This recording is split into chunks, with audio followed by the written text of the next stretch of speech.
All right, Monday Evening Football Daily Show. Guys, I don't know if you noticed this. We started today's episode a little different than how we normally started. I don't know if you caught that, but we did have a little intro video in there we're very excited about. That's our guy Swam, courtesy of the music. Swam, damn baby, check that out on all streaming platforms. Hey, he's putting out some good music, releasing his new album. I think it's coming out this week, so something exciting that's going on not in the world of sports, in the music industry. You're witnessing, as we're witnessing, an up and coming music artist. So definitely check him out. Go give him some views, some streams, all that good stuff. But guys, we got a great week ahead of us. I will say that, Nick. Are you excited for this week? Oh, I'm excited, man. It's a good little start, a little nice little Monday here. I think things are going to start heating up around the NFL now. Every week we inch closer, right? I think every Monday things get a little more serious. Teams get a little more um, invested in the season, and it's pretty cool. Yep. Yeah, guys are starting to put in the work, get stuff dialed in as far as getting offenses put in, defenses put in, things like that. Some guys are picking it up quicker than others, I'm hearing. Um, and I think you're starting to see some news stories die out and some other news stories start to pick up steam as we're kind of in this transitional period to the season. But I tell you one story, Nick. I don't know if it's going away anytime soon. You see, the lights are still green, so we'll just touch on it real quick on a Monday morning. Yeah. But it just looks like just fuel is being thrown on that fire. That is the fire between Green Bay Packers and Aaron Rodgers. I did see Mark Murphy come out and said that Aaron Rodgers is he's just a complicated fella. Which, I mean, hey, you got to know if you're Mark Murphy, even, I mean, and given Aaron Rodgers probably is a complicated fella. I mean, he's one of the best minds in football. I think he's got a great grasp on life. I think he's, learning more about football and things outside of football. So it's not just he's not just football driven. So in that aspect, yeah, I'm sure there is some complexities to the man who is Aaron Rodgers, which not a bad thing at all. But you got to know if you're going to come out and say something like that, the media is going to take it and just rake it through the mud. And all the Packers fans are going to be like, shut the fuck up Yep. at the end of the day.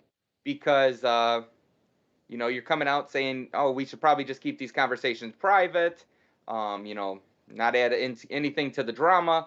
And then you come out and say, well, he is a complicated fella, like Ted Thompson used to say about him and many other players that had played for the Packers. And yeah, so I think I know what Mark Murphy was trying to go for, but I think he missed tremendously. Mark Murphy needs to shut up when it comes to Aaron Rodgers. This is the stuff that drives me crazy. There's no way that the media spun this. There's no bullshit that happened. There is a choice that he had to make, which is, am I going to say anything about Aaron Rodgers or not? I've been advised not to. Even if they asked you a question about him, just give some answer like everyone else has been capable of doing.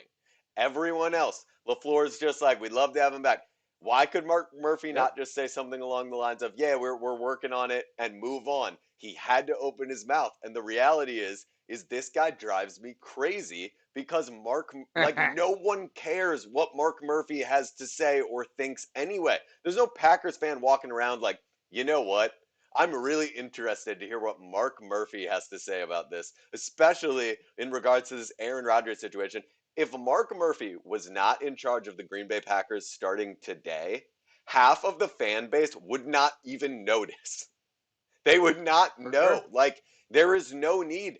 The guy, look, He has helped build the team, all that good stuff, whatever. I'm not saying he's an idiot. I'm not saying like I hate the guy. I don't know him. I don't really care. But he should shut up when everyone's telling him to shut up about the Aaron Rodgers things.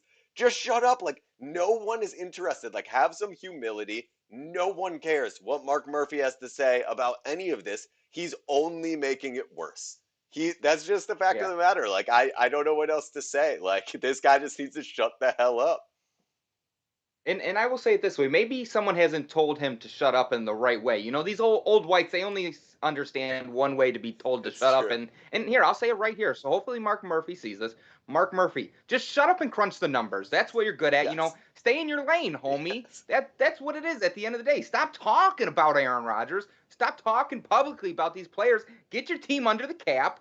Worry about how you keep your team great. And coming out and saying stuff like, oh, he's a complicated fella, is not worrying about keeping your team great. You know, all these old whites want to talk about players, stay in your lane, do this, don't talk about politics, don't go outside your lane. Well, here's an old example for an old white to stay in his lane and just do what he has to do and not add any more fuel to this fire. Make the conversations happen behind the scenes, make it better, and don't come out thinking you're going to be some, put out a great quote. you know, it's just not going to Yes. happen. So shut up, crunch the numbers, and because at this point you might be running yourself out of town if you didn't realize. Yeah, the fan base, you say is divided.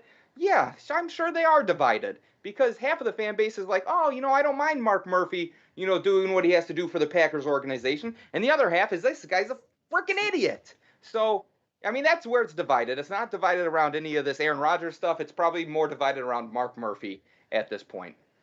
You know, and I will say it's not a bad thing to be a complicated fellow, It's true. but also, just shut up and crunch the numbers, Mark.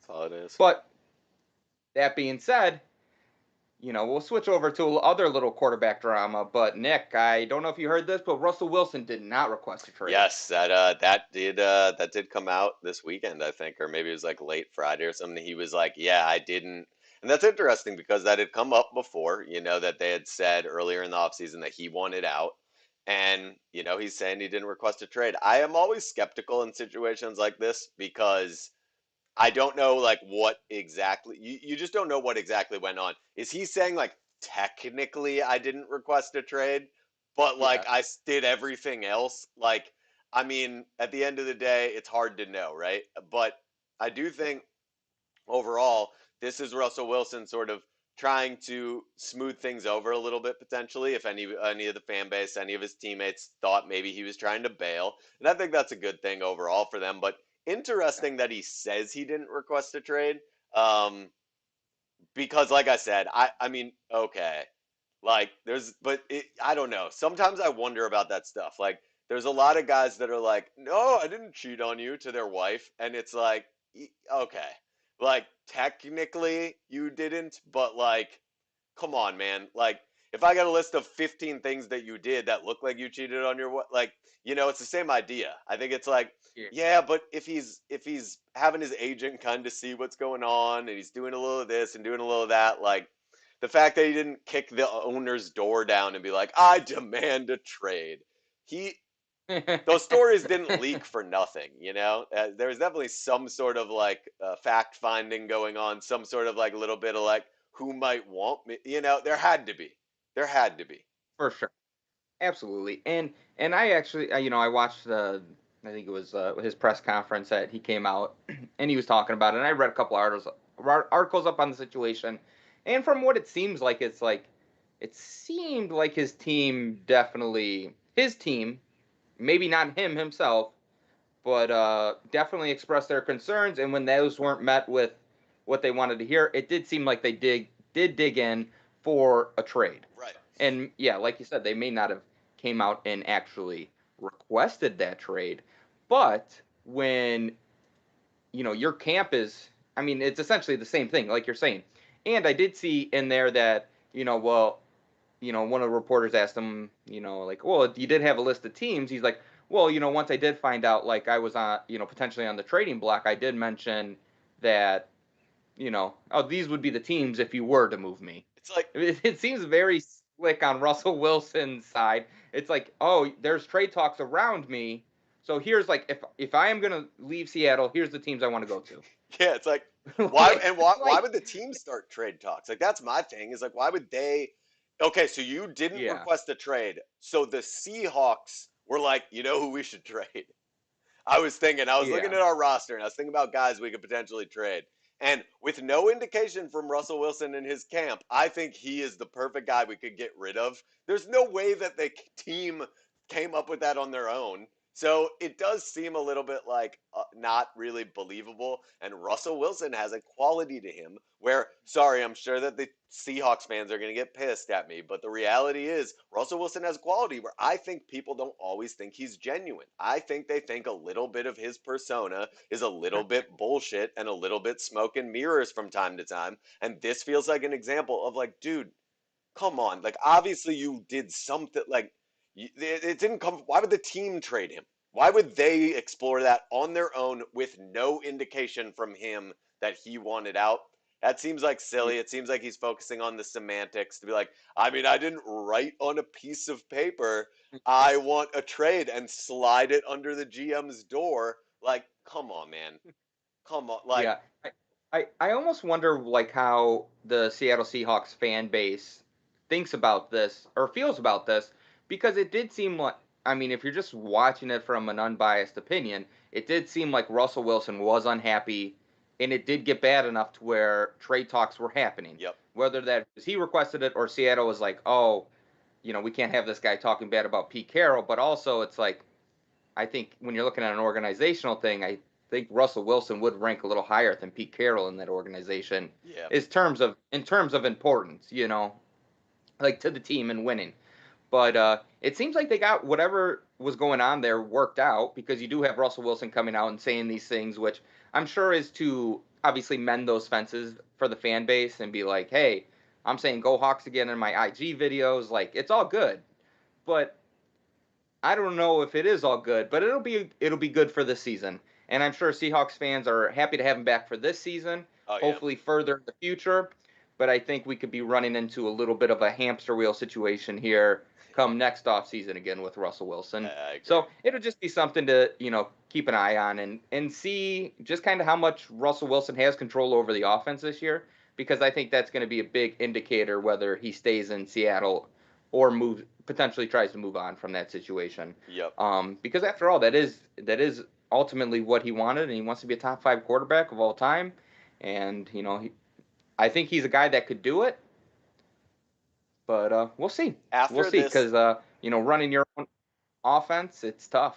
it is like I think it's and how do you know that it's going to go the way that you've envisioned in your head? Like the Right. team might be thinking they're giving you a lot of control. You might not think. I just after all this Russell Wilson stuff this offseason, I'm finding it harder to envision him as a Seahawk for his entire career.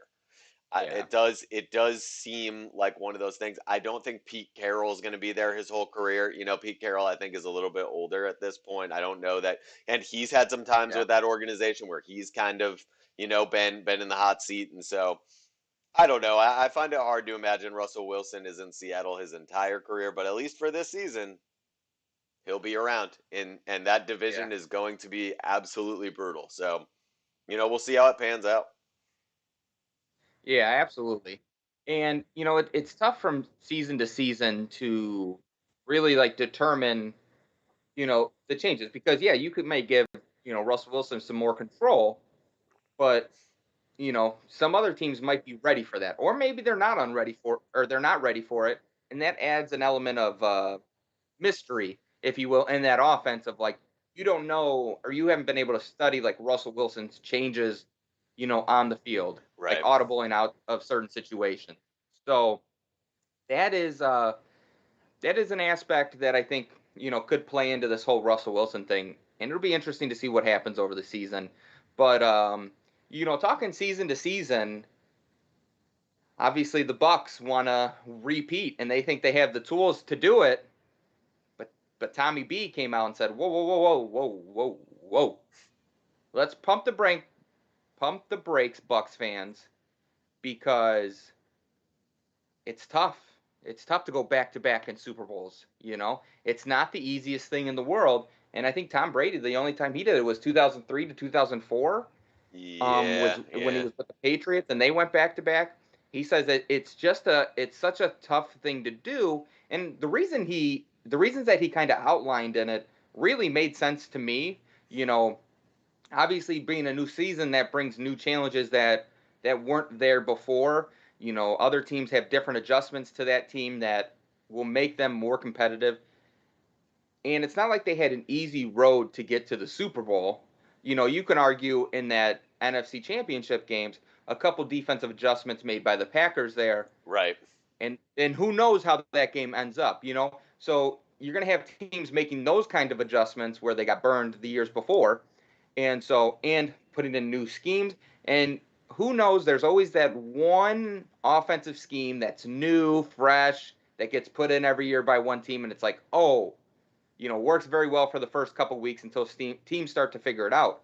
But you add something like that into the mix, you could have potential trouble with teams down the road that with schemes that you may not be too familiar with or have seen.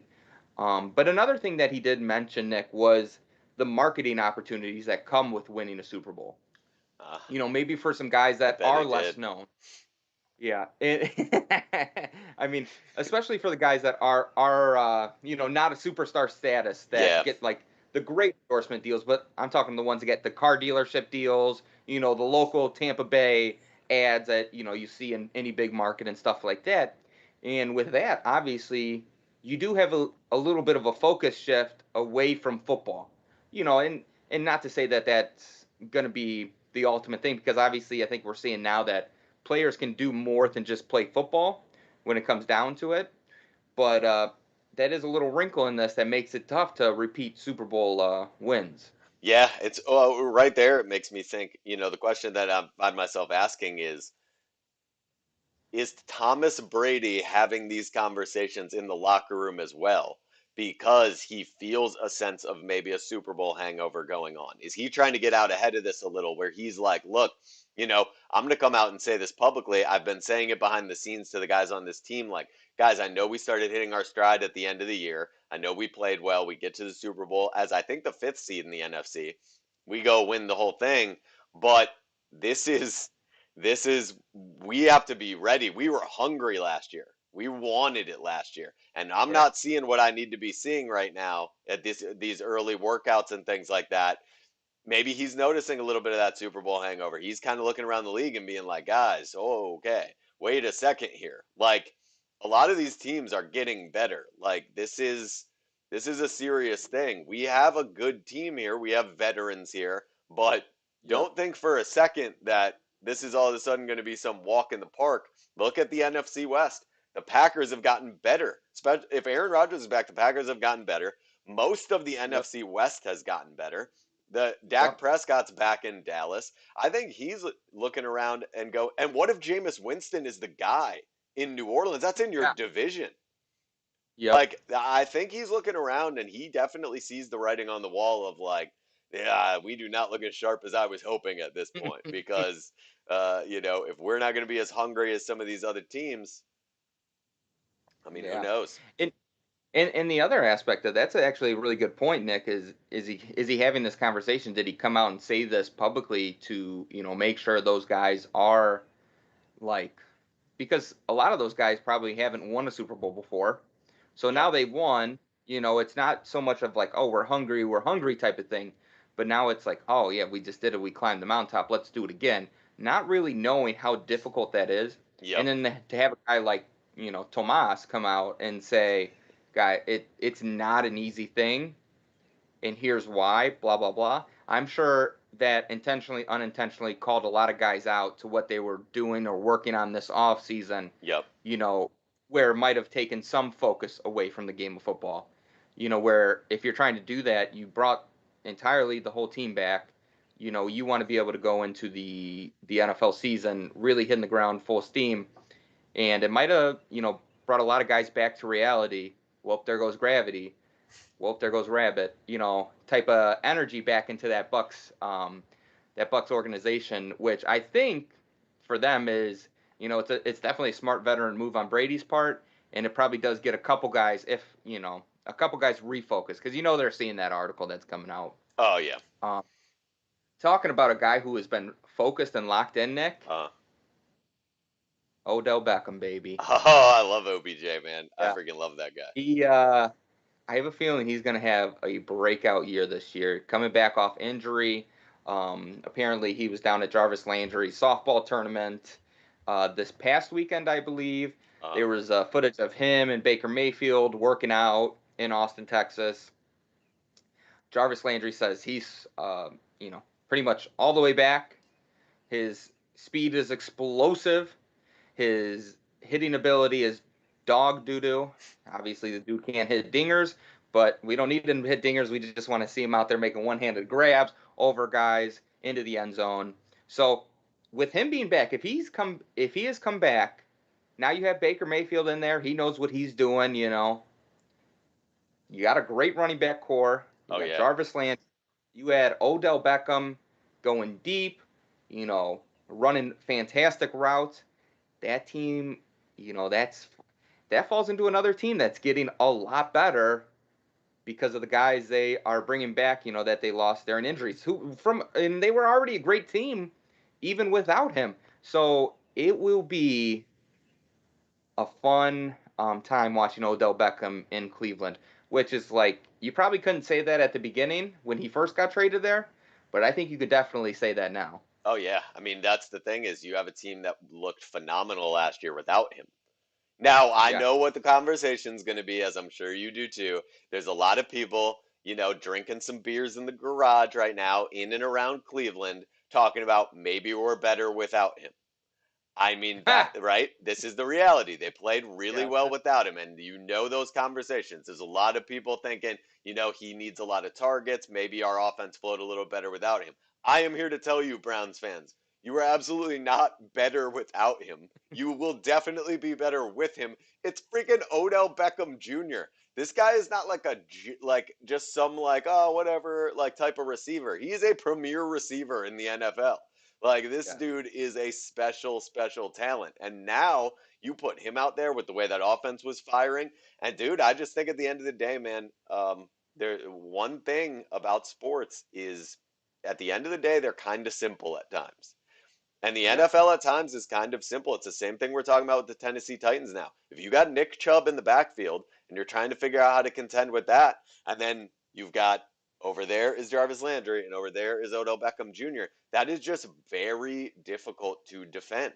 It's very hard to defend because you have to make some decisions there. You have to make some decisions about what are you going to try to take away and what are you going to Yep. give up, and you can't, I mean, with that type of offensive firepower, I think if we are being realistic, you could make an argument, a very valid argument, that as exciting as the Tennessee Titans offense is this year for people, the Cleveland Browns offense is just as exciting, if not more so. Yeah. And so I Yeah. think, it's a huge get for them to have OBJ back. I love Odell Beckham Jr. I think he's awesome. I think him and Baker Mayfield bring like a swag to Cleveland that they haven't Yeah. had. I think they've tried to kind of go the grinder route over the years and it just hasn't worked. And they bring like Yeah. a little bit of a swag, in that same way that I think that Cleveland has a little bit of that to them, man. You've seen it with the Cavaliers, right? LeBron James, Yeah. J.R. Smith had a little bit of swag in Cleveland and it worked. Like at the Yep. end of the day, I think having OBJ back is phenomenal. Yeah. And you're right. For the fans that said, "Oh, maybe we're better without him," like it really was not like when OBJ got to town. It wasn't like, okay, he's going to be the end all be all to make our team better. He was like, I see this team getting better. Essentially, I'm going to be a part of it. But really, that team really had to catch up to him. I Yeah, think, yeah, as far as that was going, because like, yeah, he was a premier route running and stuff like that. But if you don't have a quarterback who can get him the ball or understands the offense fully, and really have that chemistry with OBJ, because I'm sure there's a lot of stuff that happens on the football field once you do get that chemistry with OBJ of like, okay, breaking off routes, stuff like that, that you can really take advantage of just because you as a quarterback and him are both seeing the same things. And I'm really excited to see that dynamic with Baker come together. and see how that plays this year, because they're both going to be electric. They're both going to be fun to watch, and that might be a wide receiver quarterback tandem that could be the best. Yeah, I Yeah, would say it could be the best in the NFL, yeah, I think that's especially reasonable. with Jarvis Landry. They definitely do have some firepower there. Yep. So it'll be interesting to see how many yards they go for, and if Odell Beckham can stay healthy, and if he does stay healthy, I think watch out, because he's gonna be on a lot of highlight reels for sure. No doubt. So a guy so far that isn't going to be on a lot of highlight reels because he's still unsigned, waiting to get his opportunity, is Le'Veon Bell. I'm not sure if you saw this, Nick, but he's unsigned. He's waiting for a team to pick him up, and I believe he was on Instagram Live the other day. Someone said, "Oh, just sign back with Kansas City," and he said, "I would rather retire than go play for Andrew Reid." Could you believe it, Nick? I couldn't believe I it. couldn't either. I couldn't either. Everybody seems to love The Andy Reid. Walrus? Yeah. And I don't know, you just never heard it from anyone else ever. And unfortunately for Le'Veon Bell has had an interesting history in this league. And so, unfortunately, I think most people looked at the story and went like, dude, what are you doing? What are you talking about? And then he took it back. Like, then he tweeted and was like, my bad. I shouldn't have called out coach. Like, I should have kept that private. Like, blah, blah, blah, blah, blah. And it's like, dude, that's like, I mean, it's nice that you Well, rectified that, tried to kind of, rectify it, but like, He man, he didn't take it back. He just said I shouldn't have said it on this that's right. He platform. I shouldn't should have, yeah, have kept that's, that. yep, yep, But I stand by what I said. yep. Which it's kind of interesting. Like what did Andy Reid say to him to get him to rub him that much the wrong way? Yeah, it's interesting, He didn't see it with other players, or no other players have talked about it at least. right? And then you start thinking to yourself, like, is it possible? It's just hard because I think, all right, let's look at it objectively. Le'Veon Bell Yep. is at a point in his career where he is certainly probably getting a lot of truth that he does not want Yeah. to hear from people like his Yeah. agent, people like his, the coaching staff, things like that. I would Yep. imagine, especially in the business of professional sports, they're very transparent. They're very honest. Like that's how they have to be. And Yep. so I would imagine Le'Veon Bell is coming to the point in his career where he's probably hearing some things that he is. Once again, this is all speculation, but he's probably hearing some things that he doesn't want to hear, and that's kind of the only thing I could attribute this to because you just never hear this about Andy Reid. And so, Yeah. if Andy Reid's telling him like, "Look, man, I don't know, like, we've got we've got Mecole Hardman. We've got like all these other aspects of like these athletic guys that can kind of do what you can do. Who's the running back? Edwards Hilaire, Clyde Edwards Yeah. Hilaire. Like he's got a little bit of that sort of like Le'Veon Bell. Like I don't Yep. know, man. I just wonder if maybe there was a conversation he didn't want to hear, and all of a sudden, Yeah. And, and I did hear Tyrann Mathieu. He actually commented on his Twitter post and was like, he said something to the extent of,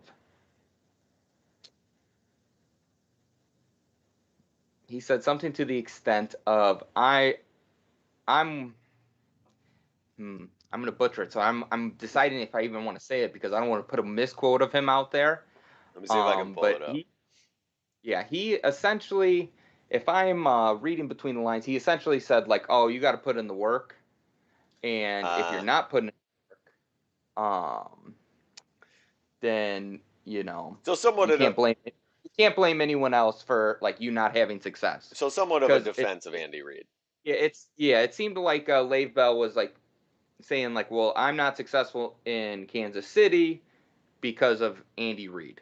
Right. And I think Tyrann Mathieu came out and said like, I'm not letting anyone else describe my success. That's why I put in so much work, and that's how I know I'm built different. And he Yep. commented that on his post, and That's great. so yeah, it's kind of like he kind of did come out in defense of Andy Reid, but that kind of goes to that what you were saying, Nick, where maybe Andy Reid was telling Le'Veon Bell something he wasn't expecting to hear or wasn't ready to hear, and it could have been that you're in a position right now where you are a second or third running back on the depth chart, where it sits right now, and he might not wanted to hear that, And we'll and he see. thought, I mean, I'm Le'Veon Bell. we'll see where Le'Veon Bell goes. I think that'll be the most telling, right? Because if Le'Veon Yeah. Bell goes to a team that is not very good, and Hmm. he finds himself in a little more of a predominant role with a bad team, that'll kind of show Yep. where his head's at. Meanwhile, I Yeah. think Le'Veon Bell could still help a contender. It's just Oh, for probably sure. going to be in a pretty limited role, probably only going to need to throw him out there 15 plays a game or something like that. But he could help a team like that. Yet, if he's moving on from Kansas City and talking this way, I don't think he's trying to win necessarily. I think he still wants to be like a premier guy, and because of that, you're probably going to end up with him on a team that's not great. And, yeah, and not to say he couldn't revitalize his career. I think he still has the ability and the upside. I think with a guy like him, once you reach a certain level of being a running back, it's hard to get back into that grit and that grind, ready for an NFL season. And I think Yep. you probably there's probably a lot of players that do get caught in that trap a little bit, but then are able to work themselves out of it. So I'll be interested to see if Le'Veon Bell is uh, is going to be able to do that as well, and be interested to see where he lands up, because, like you said, he absolutely could be a contender, or help a team be a contender. And I think he still is very skilled, but yeah, he's probably getting to the point in his career where things are maybe a little bit on the downslope, or maybe it's just a pullback and things are about to fly to the moon for him. Once again, we're not financial advisors, so don't take any of that to heart, and do your own research. But Nick, I'm hopping in the Twitter world a little bit here, Oh, and I'm okay. getting a little excited Okay. because Philadelphia Eagles, they just signed a new quarterback, Oh, and the fans are thrilled. But also, it might be bad news for Jalen Hurts. The writing might be on the wall there, because Nicky Mullins is coming to town, how the did it? San Francisco backup himself. How, And how are so, the yeah, fans reacting to that? I think they're reacting very positively, because I don't know if you saw this, Nick, but Uh, he did have some pretty good games as the backup for Jimmy Garoppolo, surprisingly. And to be honest, he would be a guy for me that is I wouldn't mind having him as a backup. But he did sign, I think it's a let me see here. Did he sign pa, pa, pa, pa. Yeah. Let's see. Nick Mullins signed with the Patriots for, let me get over to the sports here. Eagles, I Sorry. mean, right? Yeah, see. Yeah, that Jimmy Garoppolo talk. This- Nah, Jimmy Oh, G. he was trending, and oh, there we go. Yeah, agree to terms with Nick Mullins. What's the contract? Hope Hurts isn't shocked. Is what some people said, but obviously, because he Good needs the point. back, and For sure. I mean, if you think so you have a not much, shot. not much details on what the deal is, Okay. but but yeah, I mean, if you need a guy who can come and be a backup, like he definitely was a guy that helped the he definitely helped the organization. And someone responded with a gif of Nick Mullins throwing an interception to the Eagles defense, and says he knows how to pass to the Eagles receivers. So you got to look at some of the Uh, positives there. If you're an Eagles fan, he's already had some experience throwing to your guys, you know. Um, and apparently, some dude just dropped Eagles Uncensored. Eagle, yo, yo, yo, what's good, Eagles Nation? I just dropped my Welcome to Philly Nick Mullins video. Please go watch, like, and subscribe and win free. Nick, if I send this to you, can we watch it? yeah, I'd send him. Well, Is it is it like a is it like a video like is it like a real video or is it like is this just them dragging Nick Mullins? Because if I know Philadelphia, they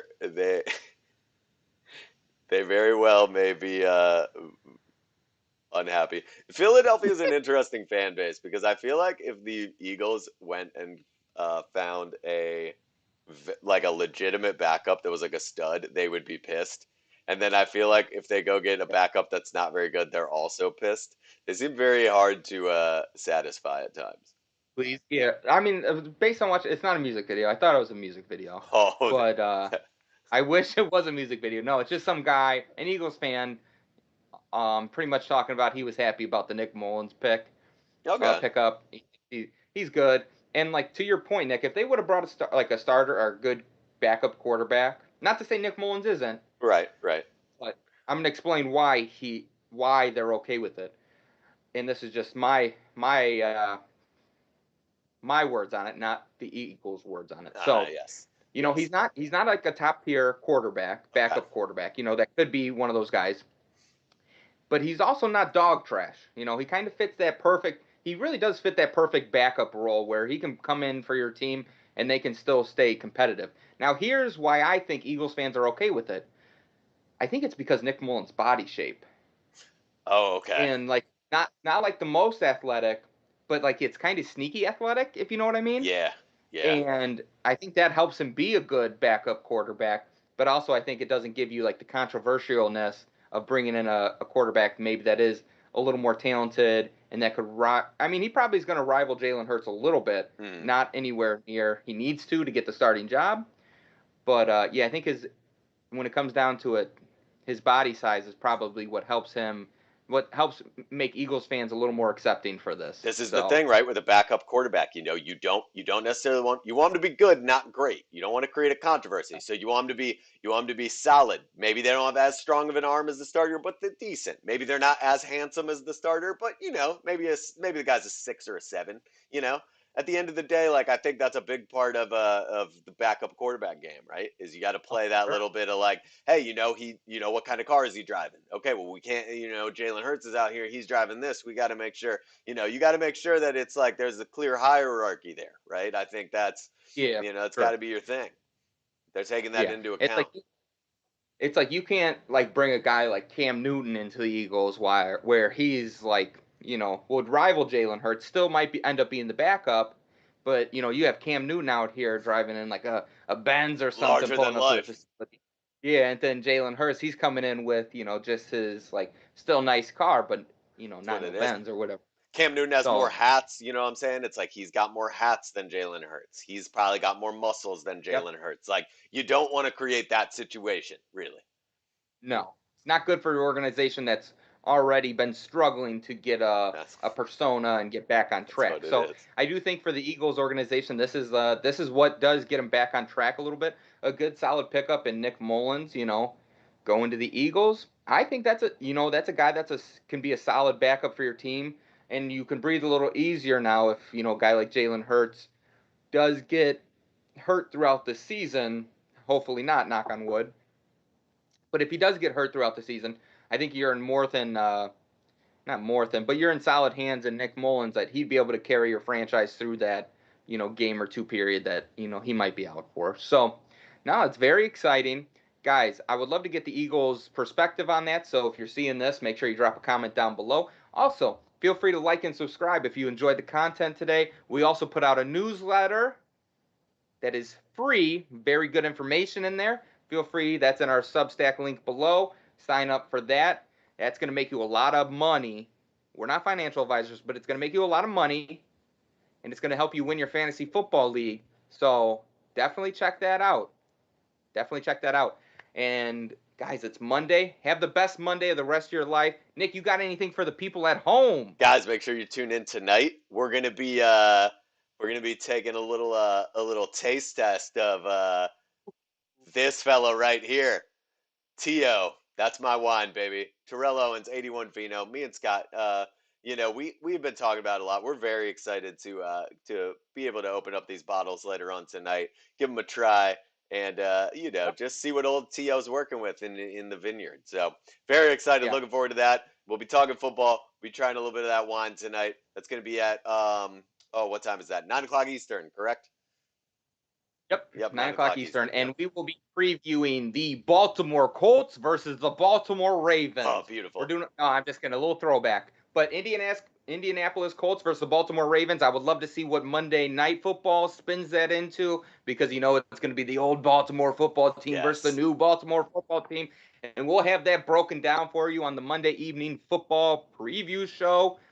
It'll be awesome, guys. It'll be great. We'll be talking about Ray Lewis. We'll be talking about Peyton Manning, Marvin Harrison, Jamal Lewis, those types of guys. I'm kidding. We're going to be talking current rosters because that's what's going to help you. It's what's going to help us. We're going to give our predictions. It's going to be a great time. We're going to be trying a little vino.